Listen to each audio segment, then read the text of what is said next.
Bueno, perdón, para los que están viendo la grabación, se me cortó la señal de la plataforma. Bueno, estaba leyendo, ¿no? Que si nosotros nos atenemos de manera natural o literal al texto sagrado, pues nos vamos a enfrentar a esta realidad que nos plantea el hecho de que si muere todo el ganado en la quinta plaga, la sexta nos dice que las úlceras cayeron, eh, dice que esparció Moisés hasta el cielo y hubo salpullido que produjo úlceras tanto hombres como en las bestias del campo, ¿no? Y cuando hablamos del granizo, pues también encontramos que el granizo en el versículo 25, que es ya la séptima plaga del capítulo 9, dice, y aquel granizo hirió en toda la tierra de Egipto todo lo que estaba en el campo, así como hombres como bestias, destruyó el granizo toda la hierba del campo. Entonces, eh,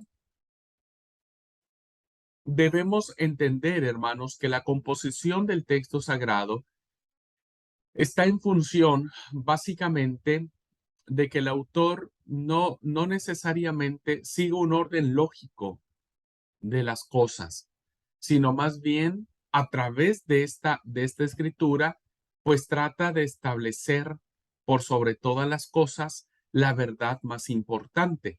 ¿Y cuál es la verdad? Que todos estos sucesos provienen de la mano de Jehová. Ahora, seguimos un poco con las contradicciones sobre el tema de las plagas, ¿no? O es algo que nos llama la atención. Si Moisés ha convertido todo el agua en sangre, ¿no? Que aparece en el capítulo 7, que es la primera plaga que hemos visto, la pregunta sería, ¿de dónde sacan en el versículo 22 el agua limpia que sacaron los magos para realizar el mismo prodigio? No debemos entender los milagros que aparecen redactados eh, en, en esta parte de las plagas como eh, literalistas, ni mucho menos poder explicarlo de manera naturalista. Ajá. Fíjense ahora, algo muy interesante que encontramos es que el libro del Éxodo, ¿no? Estas narraciones que vinieron trayéndose de la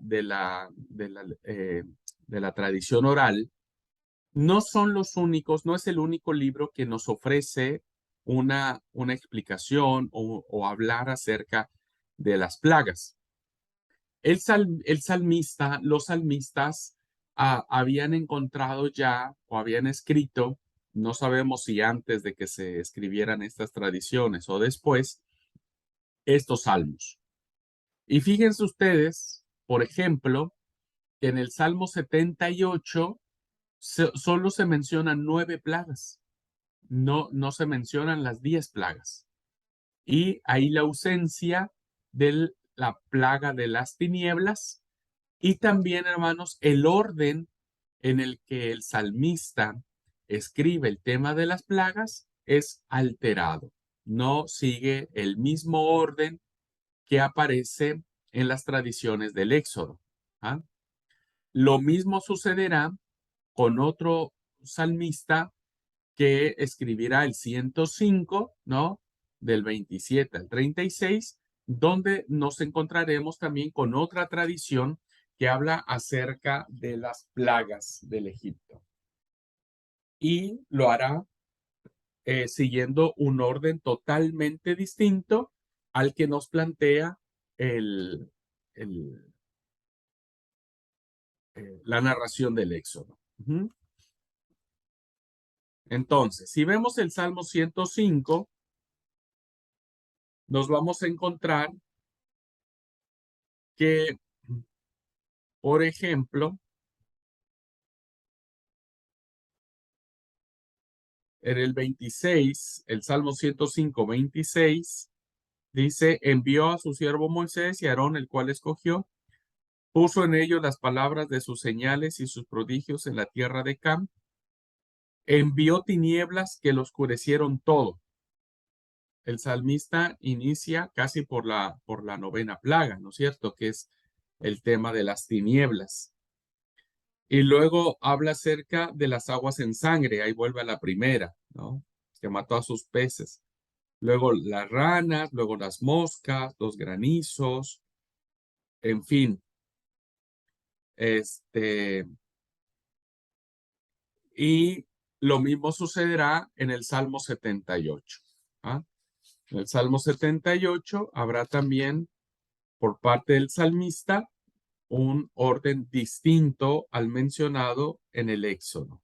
¿Mm?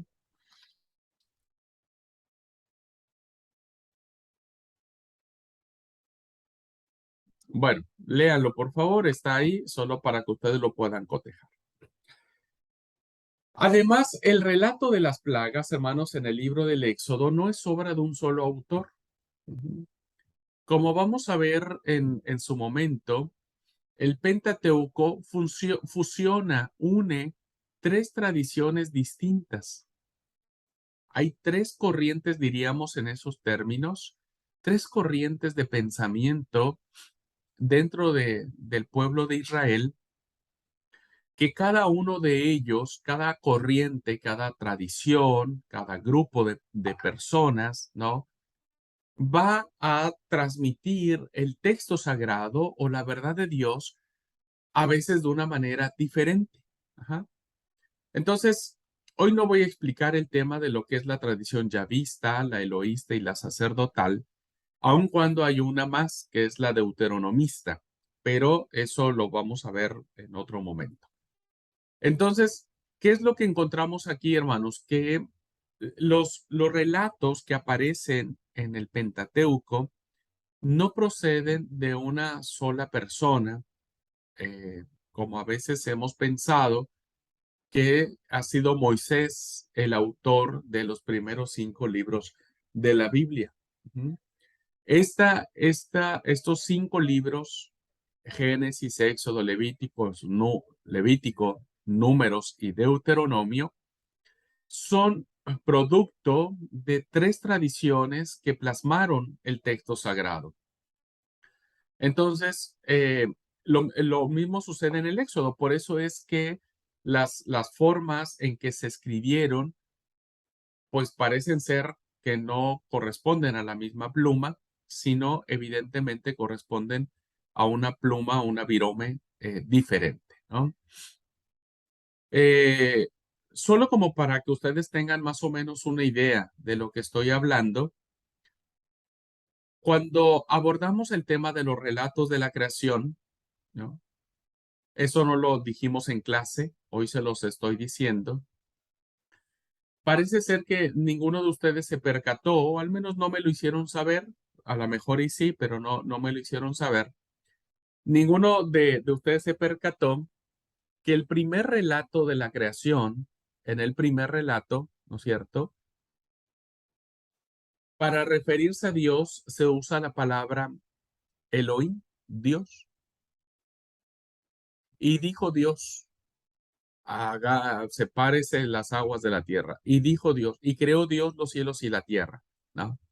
Y vio Dios que todo lo que había hecho era bueno. Y descansó Dios el séptimo día. Y dijo Dios, hagamos al hombre a nuestra imagen. En el primer relato, ¿no? La tradición que elabora ese relato es la tradición eloísta, que era la forma en que esta tradición se dirigía a Dios o pronunciaba el nombre de Dios o hablaba de Dios. Ujú. Y el segundo relato, si ustedes fueron muy cuidadosos, utiliza el término Jehová Dios. Y Jehová Dios hizo caer un sueño en Adán, y Jehová Dios tomó del costado de Adán, y Jehová Dios formó, y Jehová Dios sopló aliento de vida en el hombre. Jehová Dios. Este segundo relato de la creación pertenece a la tradición yavista, donde coloca el término Jehová, ¿no? Como una forma de dirigirse a la divinidad, a Dios, ¿no? Entonces, Lo mismo sucede en este caso de las plagas del libro del Éxodo. Se fusionan tres tradiciones distintas, ¿no?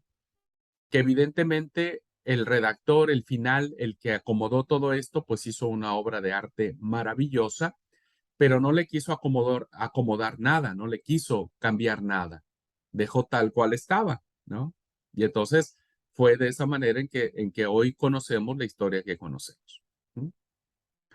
Entonces, esta diversidad de tradiciones, hermanos, esta diversidad de escritores bíblicos inspirados por el Espíritu Santo, ¿eh? Eso no le quita la inspiración divina bajo ninguna circunstancia. El hecho de que el Pentateuco no haya sido escrito por Moisés no significa que las personas que escribieron estas historias no fueron inspirados por Dios bajo ninguna circunstancia. No hay ninguna parte de la Biblia que nos diga que el Espíritu Santo solamente tuvo que inspirar a Moisés. No, la Biblia dice que Pedro dice que fueron inspirados los hombres antiguos, ¿no? Para la enseñanza. Bueno, esta diversidad de tradiciones explica al mismo tiempo que cuando los israelitas cruzan el Mar Rojo, en un caso, ¿no? En un relato, las aguas se secan por un fuerte viento y en otro se divide formando dos murallas. Ambas tradiciones están ahora perfectamente ensambladas y engañan al lector poco atento, pero pueden distinguirse de un examen minucioso que aparece este tema de cuando los israelitas cruzan el Mar Rojo. No vamos a entrar en más detalle al respecto, solamente para decirles que nosotros cuando estudiemos la Biblia, cuando hagamos exégesis del texto sagrado, no debemos olvidar que el texto revela o refleja los estilos literarios, las formas literarias que los autores bíblicos eligieron para transmitir su mensaje, y no debemos olvidar que existen diversas tradiciones, ¿no? Que escribieron el texto sagrado, ¿m? Que escribieron lo que ahora nosotros conocemos como el Pentateuco. ¿M? Todo esto demuestra, hermanos, que no podemos aceptar fácilmente la explicación naturalista de decir, ah, sí, bueno, suscitaron de una manera consecutiva una y otra, porque ya vimos este, que, que no nos podríamos atener a un concepto literal de las cosas. Entonces, habremos que irnos por otro lado. Vamos a buscar otra explicación, otra solución al problema. Y entonces la explicación que podemos dar, hermanos, es que los milagros están insertos en una cultura, que fueron transmitidos en un género literario, pero lo más importante es que los milagros encierran en sí mismo una enseñanza teológica. Una enseñanza teológica. Los milagros, hermanos, no se escriben en el texto sagrado para asombrar a las personas,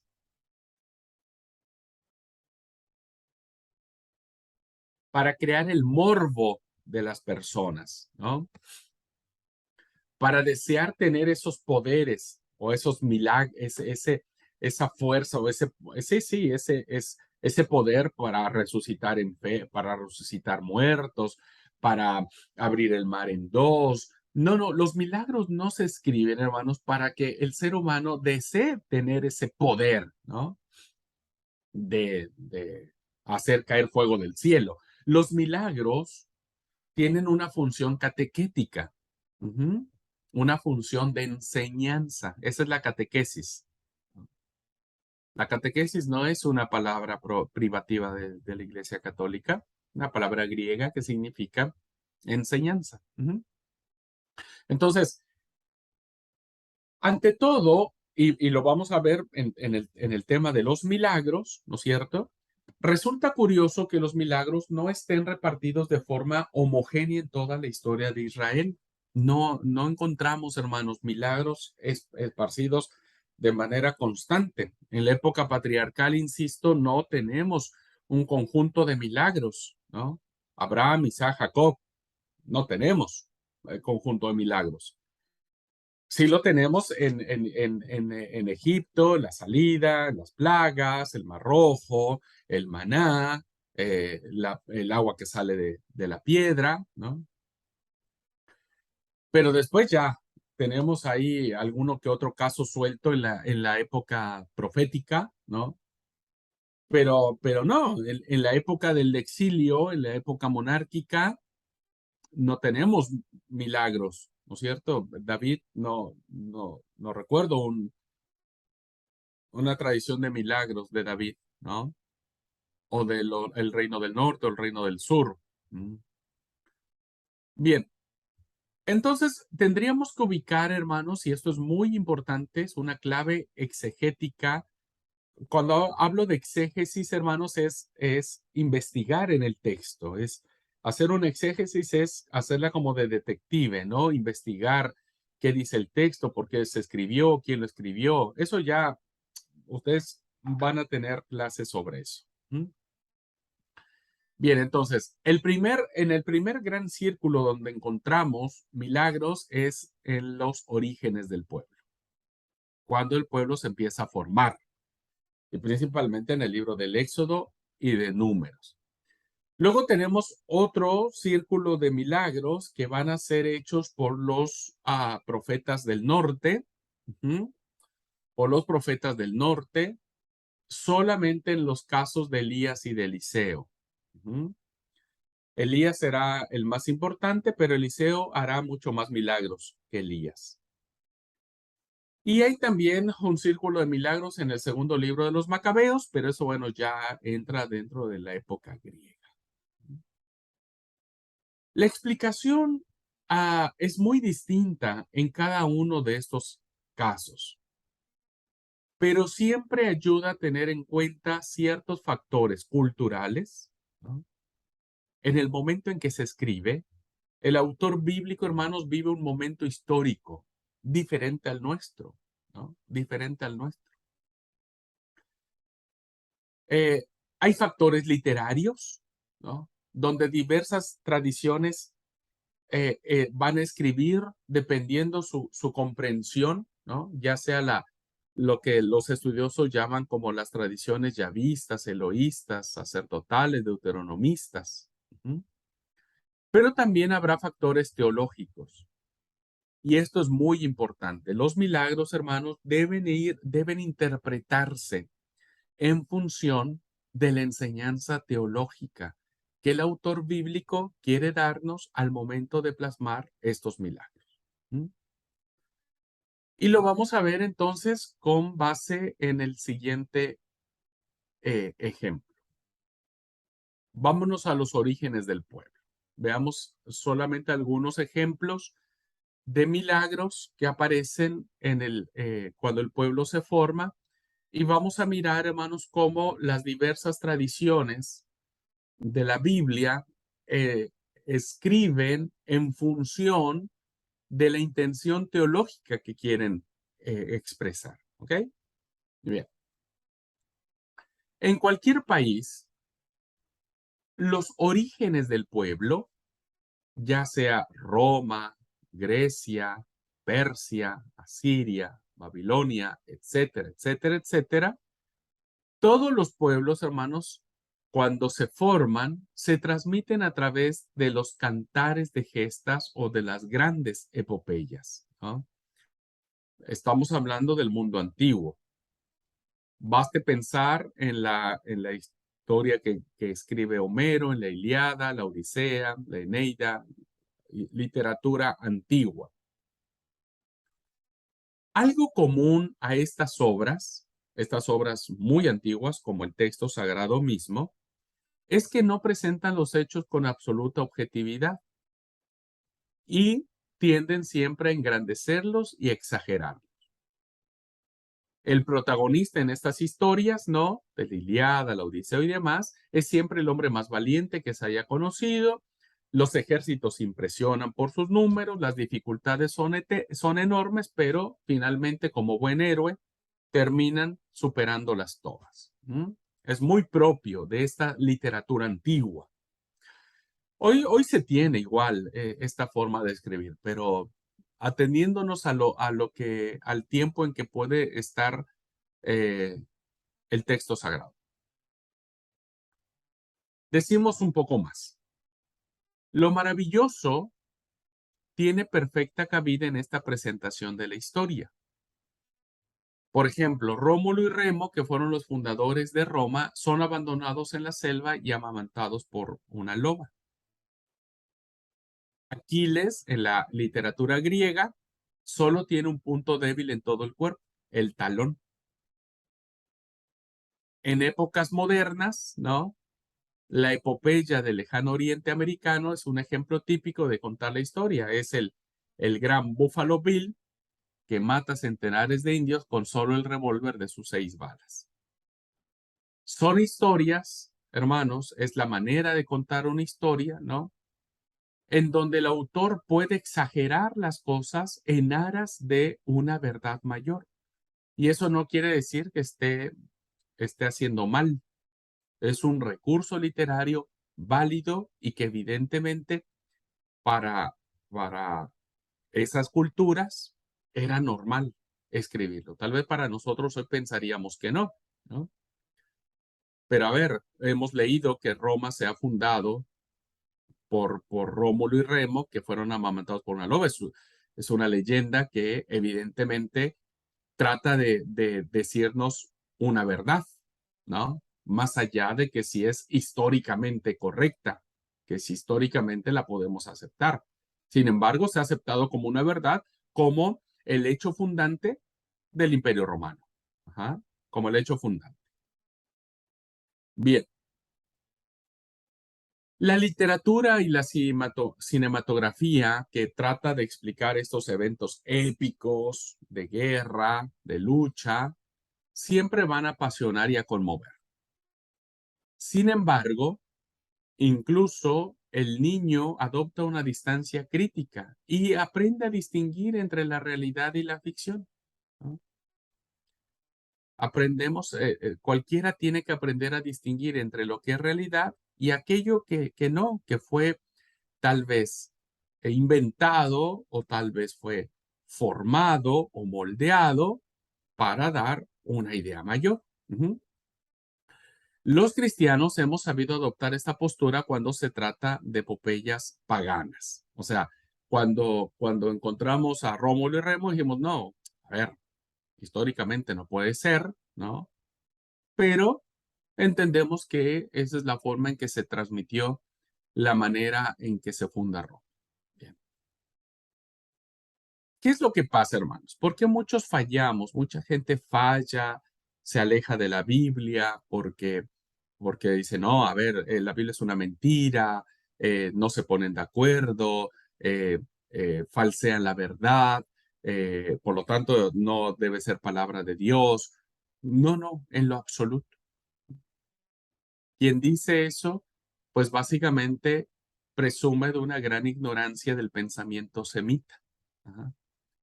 ¿Por qué? Porque las personas que escriben el texto sagrado lo escriben en su cultura, en su contexto, con su propia impronta, ¿no? Que para ellos estaba bien, no es que estaba mal. Ajá. Entonces, ¿qué es lo que nos ha hecho falta a muchos cristianos que nos encontramos con la Biblia? Pues nos ha hecho falta sentido común y seriedad. ¿No? Sentido común.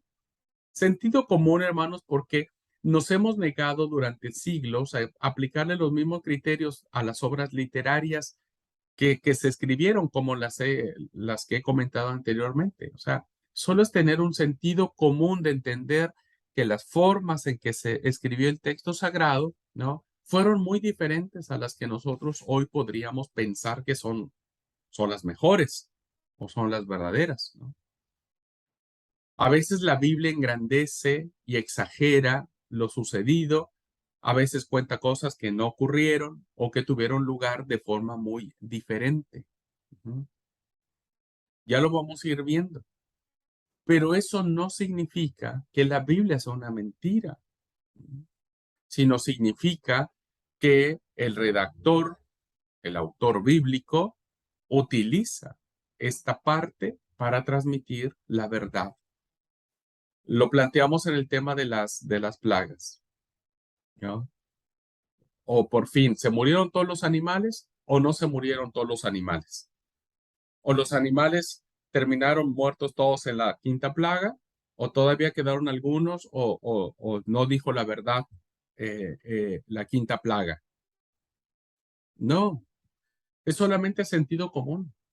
Hay diversas tradiciones y lo que hace el redactor es ensamblar esas tradiciones que vinieron de manera oral y que se vinieron trayendo en el devenir del tiempo. Ajá.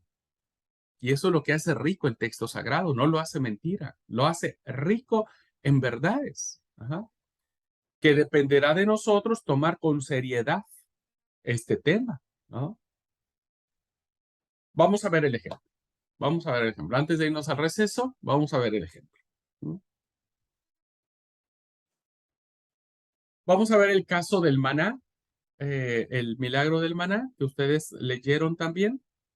Y después vamos a ver la guía divina por el desierto. Estos dos ejemplos muy interesantes donde nos vamos a dar cuenta, hermanos, cómo en el texto sagrado confluyen los géneros literarios, confluyen las intenciones teológicas de los autores que escriben la Biblia. ¿Mm? Muy bien. Respecto del maná, hermanos, ¿qué encontraron del maná? ¿Leyeron el tema del maná? La historia del maná. ¿Qué encontraron? ¿Qué les pareció? ¿Qué fue la enseñanza que sacaron? ¿Cómo lo vieron? ¿Cómo percibieron que el redactor, el autor bíblico, lo plantea? Permiso. Sí, Yo lo que me di cuenta es que hacía mucho énfasis al principio en varios versos con el tema de que murmuraron, que el pueblo murmuró vendría a ser contra Moisés y contra Aarón, pero en realidad que esas murmuraciones no eran contra ellos, sino contra Dios. Y varios versos volvían a decir lo mismo, ¿no es cierto? ok, ok. Es como una reacción del pueblo que termina murmurando en contra de Dios, de lo que sucede en el maná. Ajá. ¿Cómo percibieron los israelitas el maná? ¿Cómo lo recibieron? ¿Qué pensaron de él? ¿Qué era el maná? ¿Cómo era?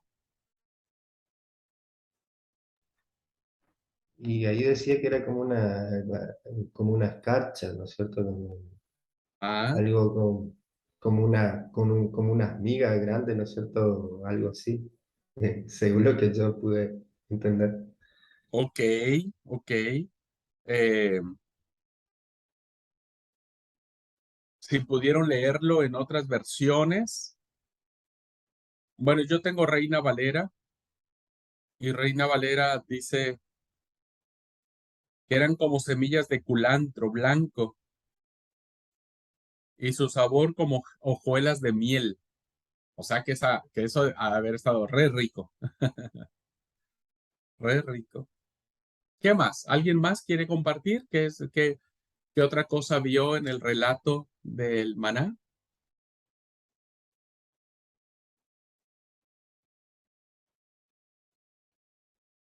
Bueno, sí, hermana Esther. Y que Dios les mandó de que junten lo que necesitan para cada persona en el día. Y ellos igual juntaban más.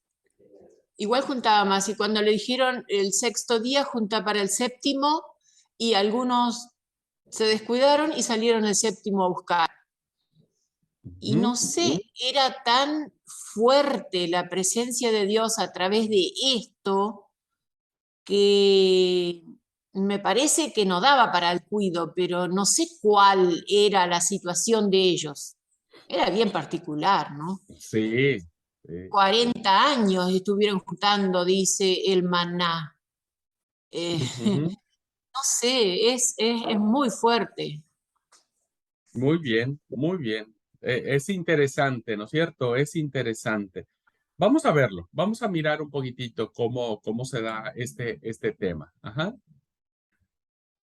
Bien, si nosotros nos atenemos a la lectura de Éxodo 16, es fácil para nosotros percibir que el maná es presentado como un milagro, ¿no? Un milagro que los israelitas nunca habían visto en su vida, ¿no? Que no habían visto en su vida. Bien, ¿cómo lo planteamos? Miren, dice el versículo 4, el pueblo tiene hambre y Dios le promete pan del cielo. Fíjense, pan del cielo, o sea, el hecho de que te caiga algo del cielo, lo único que uno puede esperar que caiga del cielo o es un rayo, o es granizo, o es agua, pero nunca pan, ¿no? O alimento, diríamos. Ya en sí mismo es un milagro. Ajá, ya en sí mismo es un milagro. Bueno, luego sigue la narración y encontramos, hermanos, que el pueblo tiene un pan tan maravilloso, ¿no? Que respete incluso el descanso sabático. Este maná, este pan, que es maravilloso, que es como un milagro, incluso no osa con este atentar contra el día sábado. Ojo con esto, hermanos. Y dice que él no cae en el día séptimo. Dice, 6 días lo recogeréis, mas el séptimo día es día de reposo. Este, en él no se hallará. Y aconteció que algunos del pueblo salieron el séptimo día a recoger y no lo hallaron. Fíjense, es algo muy interesante. Estamos viendo que es un milagro que cae del cielo. El versículo 4 dice, Jehová dijo a Moisés, he aquí yo os haré llover pan del cielo. ¿Ah? Y el pueblo saldrá y recogerá diariamente la porción de un día. Entonces el pueblo tiene hambre y Dios le promete que lloverá pan del cielo. Bueno, este pan es tan maravilloso, ¿no? Que respeta el día sábado, el sábado. Ojo con eso, el sábado, que es muy importante. Todavía aquí no tenemos la ley. Hasta este momento todavía no están los 10 mandamientos. ¿Ah? Entonces ya está hablando del respeto del día de reposo. Hay una tradición acá muy sacerdotal. Ajá, muy sacerdotal. Bueno, luego, tercer punto. Tan sorprendente que, aunque unos recojan más y otros menos, al medirlo, cada uno había recogido lo que podía comer. Dice el versículo 17 y 18. Y los hijos de Israel lo hicieron así, recogieron unos más, otros menos, ¿no? Y lo medían por Gomer, y no sobró al que había recogido mucho de manera milagrosa, ni faltó al que había recogido poco. Cada uno recogió conforme lo que había de comer. Entonces, es tan sorprendente esto, hermanos, que aunque yo haya recogido mucho y dije, yo voy a llevarme mucho, mucho, mucho, mucho, al momento cuando se pesa es lo necesario para que vos comas, ¿ok? Tu familia. Y el que recogió poquitito, dijo, uy, no llevo tanto. Bueno, cuando era pesado, era lo suficiente para, era realmente, estamos ante la presencia de un relato de milagro. ¿No? Siguiente, según el versículo 16 dice, no extraña que este pan que el Señor da, que este pan que el Señor da de comer. El versículo 16 dice, esto es lo que Jehová ha mandado. ¿Quién es el que da el pan? Pues el Señor. ¿De quién viene este pan? Según el versículo 16 dice, esto es lo que Jehová ha mandado.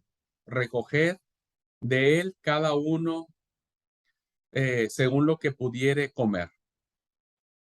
Es de Dios, por lo tanto, como es un evento milagroso, todos saben que este milagro Dios lo ha mandado, Dios lo ha enviado. Algo sumamente interesante de esta narración, hermanos, fíjense que este es un pan eterno. Este es un maná para las generaciones futuras.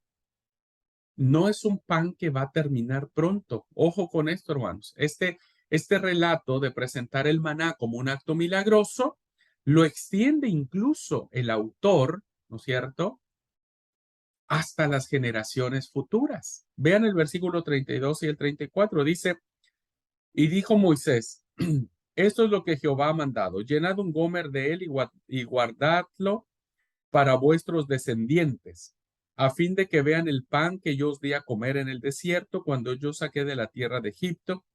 Y dijo Moisés a Aarón, toma una vasija y pon en ella un gomer de maná y ponlo delante de Jehová para que sea guardado para vuestros descendientes. Y Aarón lo puso delante del testimonio para guardarlo como Jehová lo mandó a Moisés. Ahora, aquí hay una orden, hermanos, que dice que debería haber una porción de maná para las generaciones futuras.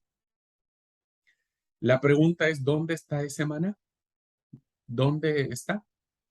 Y no existe más. Y si usted es muy atento en la lectura de los sucesos posteriores, usted va a encontrar que no va a haber más ese maná ni con Saúl, ni con David, ni con Salomón, ni con el reino del norte, ni el reino del sur, ni nada por el estilo. Entonces la pregunta ¿es una mentira? Porque no está, ¿no es cierto? Y la respuesta es no. Hay una intención teológica, al igual de que respeta el día sábado, que el sábado no cae, hay una intención teológica, una enseñanza en todo este relato. Y finalmente, hermanos, vean algo interesante, como les decía, es de esperar que los israelitas se sientan plenamente satisfechos con este don divino, que el maná es como una galleta que sabe a miel, o sea, es re rica, ¿no? Tiene un sabor delicioso, tiene un sabor exquisito. Muy bonito el maná, es rico, es lindo, respeta el sábado, viene de Dios, cae del cielo y es un símbolo para las generaciones venideras, ¿no? Como un pan eterno. Bueno, esta es una tradición, este es un relato de una tradición de milagro, que presenta al maná como algo sobrenatural. Pero ahora fíjense, hermanos, que hay otra tradición que tiene que ver con el mismo tema del maná, pero lo hace de manera más profana, diríamos, ¿no? Ya no milagrosa, sino más terrenal, más en términos, no con todo esto que he planteado acá, sino desde otra perspectiva. Vean conmigo Números, el libro de Números en el capítulo 11, y vamos a encontrar una tradición diferente, ¿no?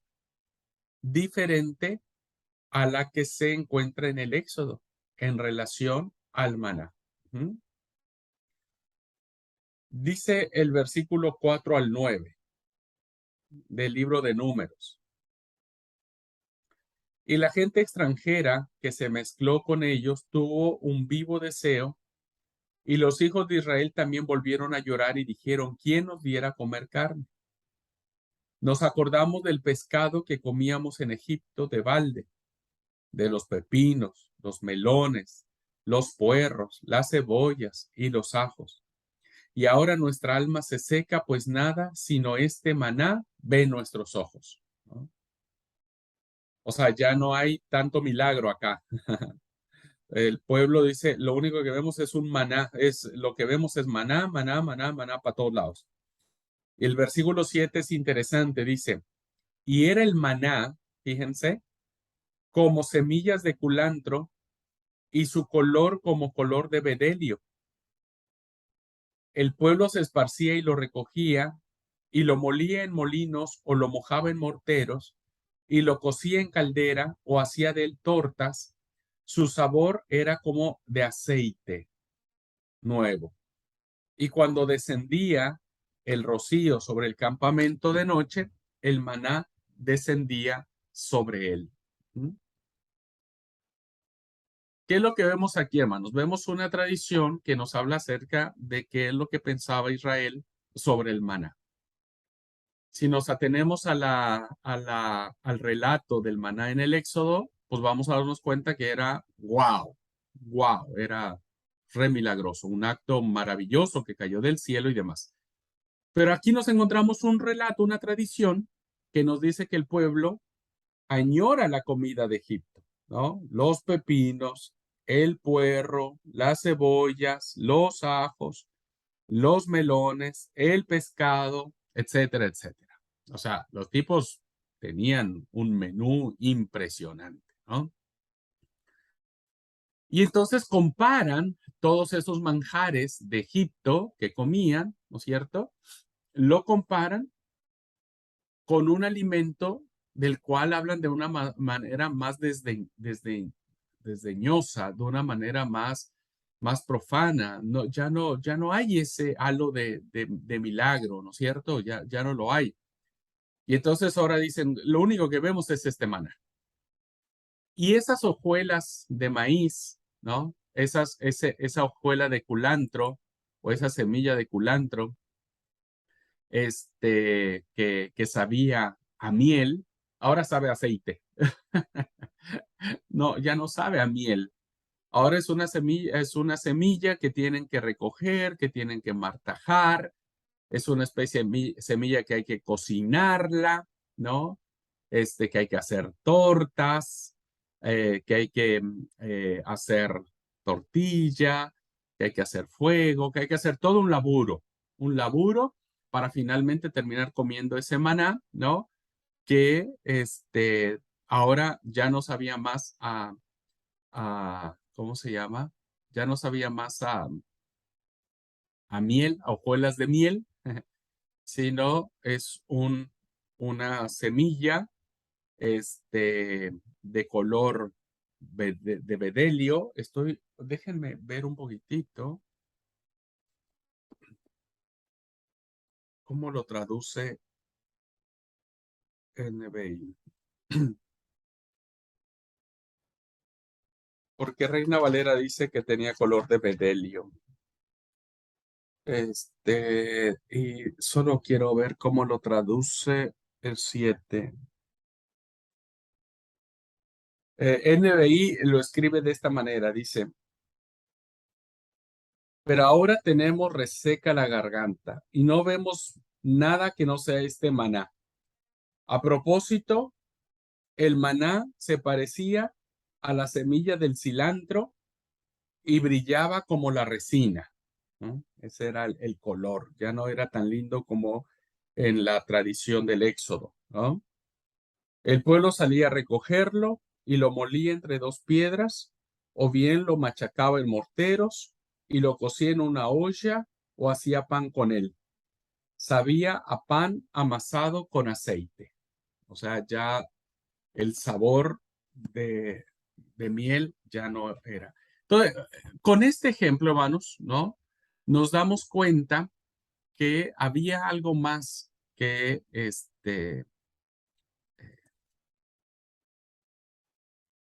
que una cuestión de milagro, ¿no? Que una cuestión de milagro.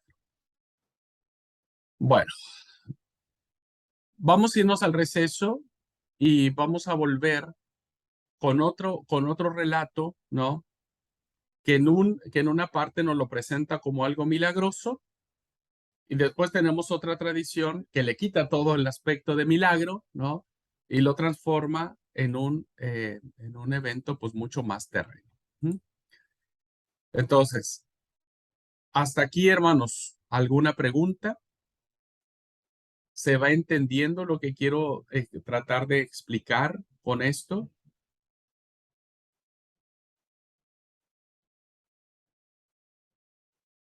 Hablen ahora porque en el examen no voy a estar con ustedes. Sí, se entiende muy bien. Está muy interesante. Está re interesante lo que está diciendo, porque a mí me han preguntado y no sabía qué responder, pero viéndolo de esa forma, bueno, lo que siempre tuve claro que la palabra de Dios es palabra de Dios. No tengo duda de que sea mentira o algo porque diga diferente, no, pero explicarlo no lo sabía. Muy bien, muy bien. Ahora, es muy importante, no sé si eso yo ya les comenté o lo vamos a ver más adelante, seguramente lo vamos a ver más adelante, pero de una vez les comento. No todo lo que está en la palabra de Dios es palabra de Dios. O sea, esto nosotros decimos que es la palabra de Dios, ¿no? Siempre decimos, abramos la palabra de Dios, ok.